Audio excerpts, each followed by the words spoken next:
E aí, pessoal? Prontos para mais um mergulho profundo? Hoje a gente vai encarar uma pergunta que ecoa pela história da humanidade. Se tudo tem uma causa, quem criou Deus? É uma pergunta que tira o sono de muita gente, né? Total. E a gente vai tentar desvendar esse mistério. Temos aqui um monte de textos de filosofia, teologia, física, é muita coisa. É mesmo. E a gente vai navegar por essas ideias buscando as mais instigantes paradoxos. Uhum. Mas antes de começar, preciso confessar uma coisa. Essa pergunta mexe muito comigo. Desde pequeno eu fico pensando, de onde veio tudo?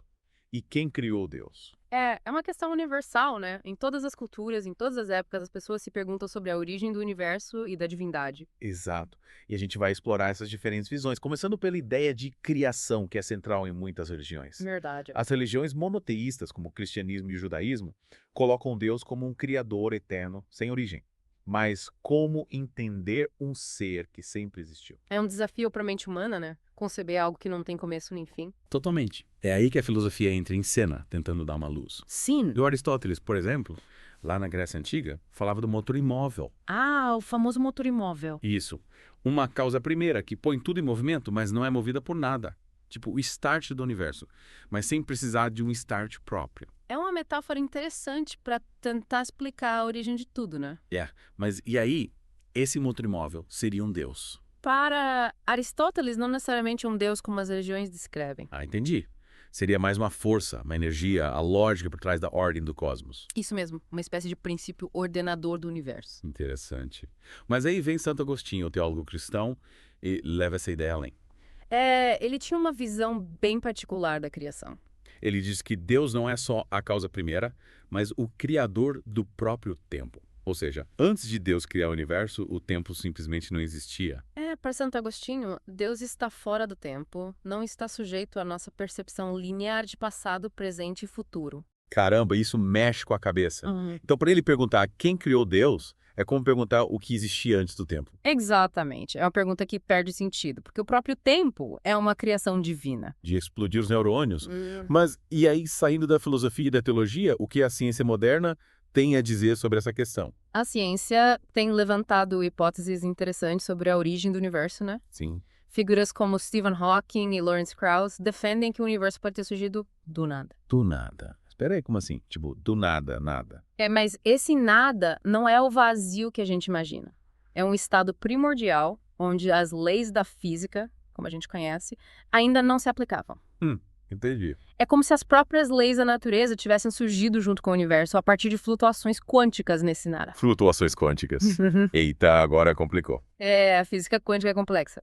Mas, em resumo, imagine um mar de energia em constante movimento, com partículas e antipartículas surgindo e desaparecendo o tempo todo.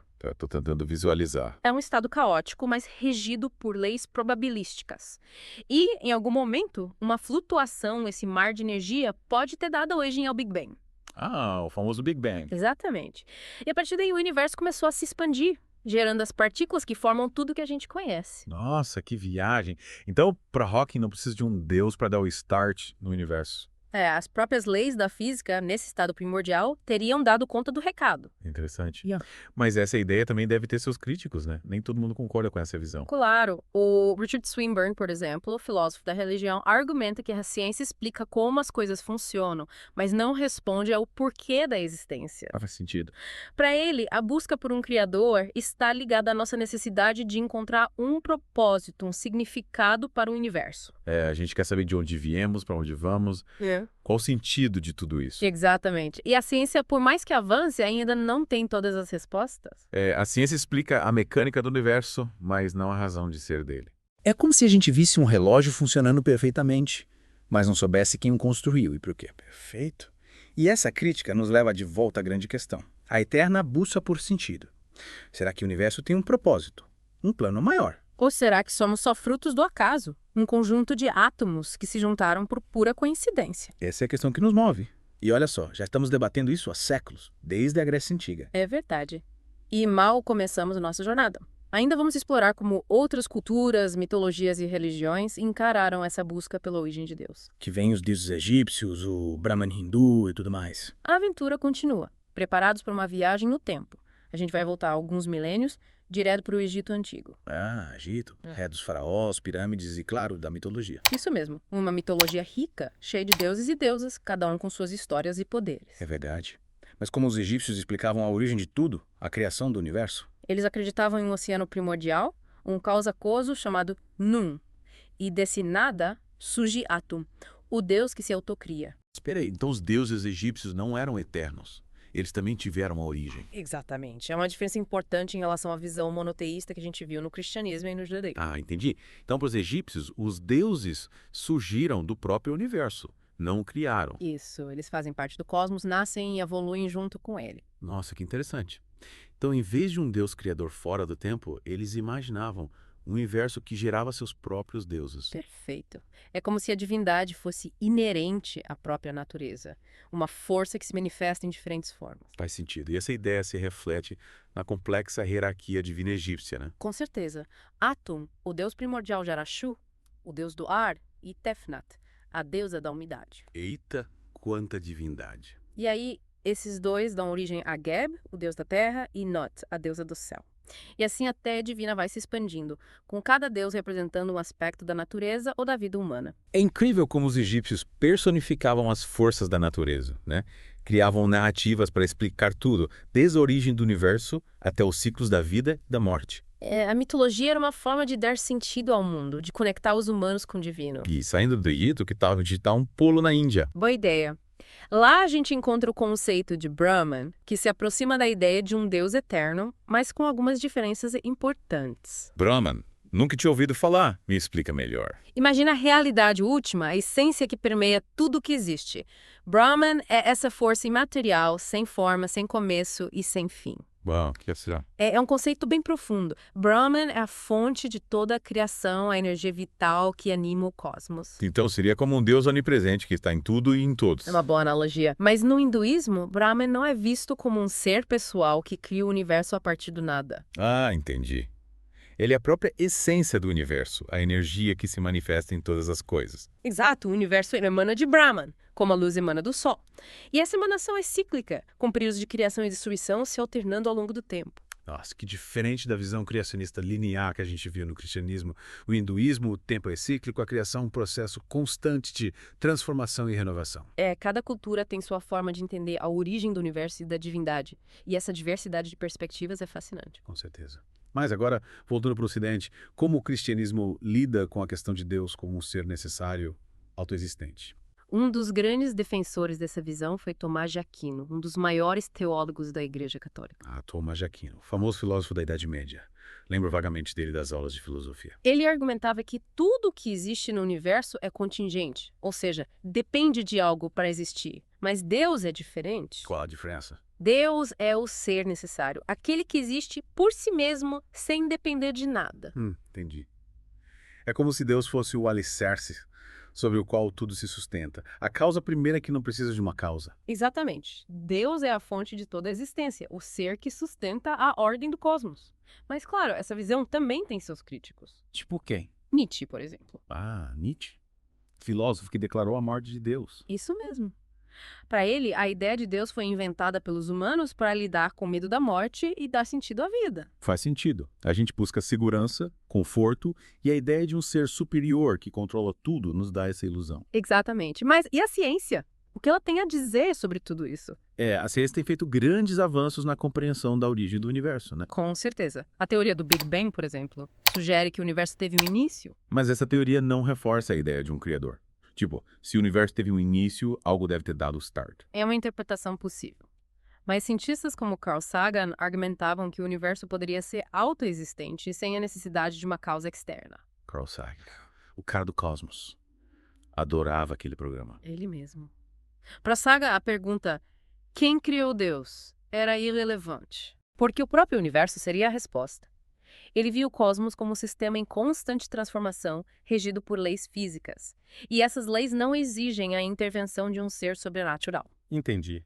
Para ele, a beleza e a complexidade do universo já seriam suficientes para explicar a sua existência. Exatamente. Mas essa visão também tem seus críticos, principalmente entre aqueles que veem na ordem do cosmos sinais de um design inteligente. A gente sempre busca padrões, conexões, um sentido maior por trás das coisas. É da nossa natureza. A ciência nos mostra como o universo funciona, mas a pergunta sobre o porquê, o significado por trás de tudo isso ainda permanece. É verdade. E essa busca pelo significado, pela origem de tudo, é o que nos impulsiona, nos leva a explorar diferentes ideias, diferentes culturas, diferentes perspectivas. Exatamente. E essa jornada é o que torna a busca pela origem de Deus tão fascinante. Nossa, quanta coisa já falamos sobre a origem de Deus. Mas tem muito pano pra manga, né? Com certeza. A gente explorou a filosofia grega, mitologia egípcia, hinduísmo. E até a física moderna entrou na dança. Mas antes de encerrar a nossa jornada, queria voltar um pouco para o cristianismo. Boa ideia. A gente falou de criação, de Deus como causa primeira, mas e a questão da eternidade? Como o cristianismo explica isso? Lembra do Evangelho de João? Aquela frase famosa. No princípio era o verbo, e o verbo estava com Deus, e o verbo era Deus. Lembro vagamente. Verbo. O que significa isso? Verbo, ou logos em grego, representa a razão, a lógica por trás da criação. No cristianismo, esse verbo se torna a essência eterna de Deus, a força criadora que está além do tempo e do espaço. Interessante. Então, para os cristãos, Deus não está preso ao tempo linear como a gente. Tipo, passado, presente, futuro, tudo junto e misturado. Exatamente. Para Deus, tudo seria um eterno presente. A nossa noção de tempo, com começo, meio e fim, não se aplica à divindade. Deus existe em uma dimensão onde o tempo não existe. Nossa, tenta imaginar isso. É muita abstração para minha cabeça. Mas faz sentido se a gente pensar que Deus é o criador do próprio tempo, como Santo Agostinho defendia. Mas como os teólogos modernos explicam essa ideia de eternidade divina? William Lane Craig, um filósofo cristão contemporâneo, argumenta que a própria existência do universo exige uma causa que esteja além do tempo e do espaço. E para ele, essa causa é Deus. Então, para Craig, perguntar quem criou Deus é um erro de lógica. Tipo, a pergunta já nasce errada porque Deus é a causa primeira, a origem de tudo. Isso mesmo. Deus seria a resposta para o enigma da existência, a fonte de tudo que existe. Mas claro que essa visão também tem seus críticos. Ah, com certeza. Quem discorda dessa ideia? Richard Dawkins, biólogo e crítico do teísmo, argumenta que a complexidade de Deus, onipotente e onisciente, seria muito maior que a complexidade do próprio universo. Então, para ele, é mais fácil acreditar que o universo surgiu por processos naturais. Sim. Ele acha mais provável que a gente seja resultado de processos naturais do que da ação de um ser tão complexo como Deus. Para ele, Deus seria uma explicação desnecessária. A gente sempre busca explicações, né? Tentar entender de onde viemos, para onde vamos. Com certeza. E essa busca nos leva a diferentes caminhos, diferentes perspectivas. A ciência tenta desvendar os mistérios do universo, a religião busca respostas na fé, a filosofia questiona a própria natureza da realidade. E os místicos? Eles também têm algo a dizer sobre a origem de Deus. Claro. Meister Eckhart, um místico alemão, dizia que Deus está além da nossa compreensão. Para ele, Deus não seria um ser como a gente concebe, mas aquilo que possibilita a existência de todos os seres. Hebe vai além da linguagem, da lógica. Tenta expressar o inexplicável. Exatamente. Eckhart nos convida a transcender a mente racional para ter um vislumbre do divino.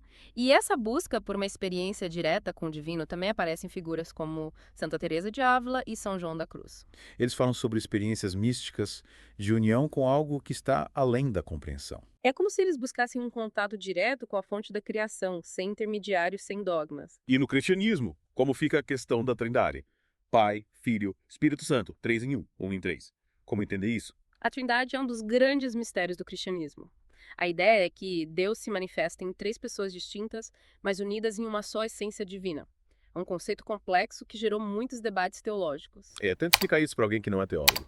Realmente é um desafio, mas talvez a gente deva aceitar que a mente humana tem limites. A gente quer entender tudo, explicar tudo, mas o universo é vasto demais, misterioso demais. E talvez a beleza esteja justamente nesse mistério, naquilo que a gente não consegue explicar, que nos coloca em contato com o infinito. Nossa, acho que fizemos uma bela viagem hoje.